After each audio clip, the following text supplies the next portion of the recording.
Hello, I'm Michael Diamond and you're watching Muscle Central. Okay, we're going to try to figure out who was the greatest Mr. Olympia of all time. Now, the first thing you got to do is determine the criteria we're going to use to figure out who was the greatest Mr. Olympia. Do we go by physique, who brought the best physique to the stage? That's not very fair. You can't fairly take Arnold at his best stage physique and compare him to Ronnie Coleman at his best stage physique. The years between the two of them, bodybuilding has changed so much. The look has changed so much. It's just not a fair comparison. Do we determine the greatest Mr. Olympia on the amount of wins they've had? Well, you have Ronnie Coleman and Lee Haney tied at 8. Ronnie Coleman had some questionable wins.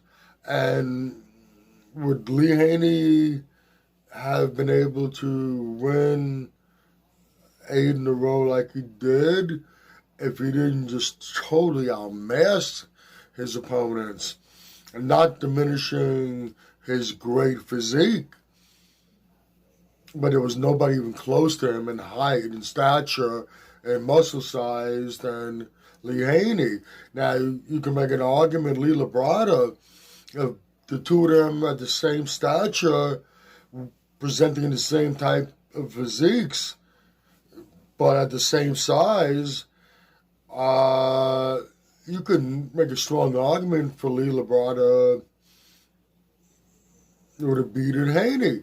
So do we determine it on the amount of Olympia titles the bodybuilder got?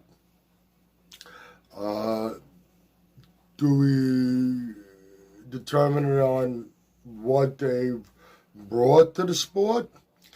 Arnold Schwarzenegger, without any arguments, has probably overall done more for the sport of bodybuilding than anyone before or since him.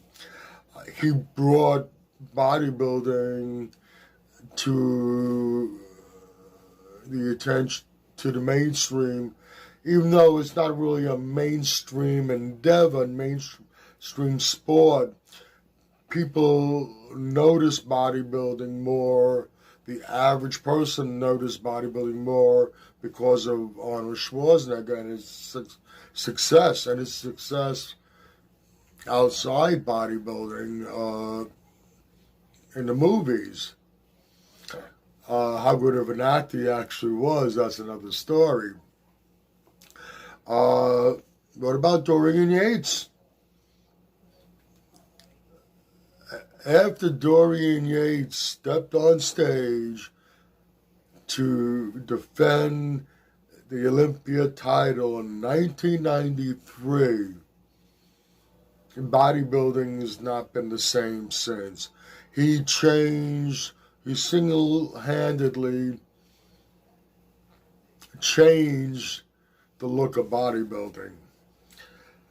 So let's answer this question. Who was the greatest Mr. Olympia of all time? It's really an unanswerable question. They're all great in their own right. Just to achieve the title of Mr. Olympia, that means at some given point in time, you were accepted as the greatest bodybuilder on the face of the planet. That is a monumental achievement. And that's really about it. Every single one of the Mr. Olympias were great in their own right. And some of them stood out more and brought different things. And there's really no clear-cut way to determine who was the greatest Mr. Olympia. Okay, you might agree or disagree with what I've said. Either way, let me know in the comments section. If you like this video, please give it a thumbs up. Please share and by all means subscribe. Do not forget to hit that notification bell. This way, every time I put up a new video, you will be notified. Also, if you go to the description box, you're going to find some links there. One link is to the Muscle Central Facebook page. Any questions for me, go there, DM me. I'll be happy to answer them. Also, you'll find links to Species Nutrition and Mr. Potts Protein. Click on both links, go to both websites, and check out all their great products. Once again, this is Michael Diamond, and I'd like to thank you for watching Muscle Central.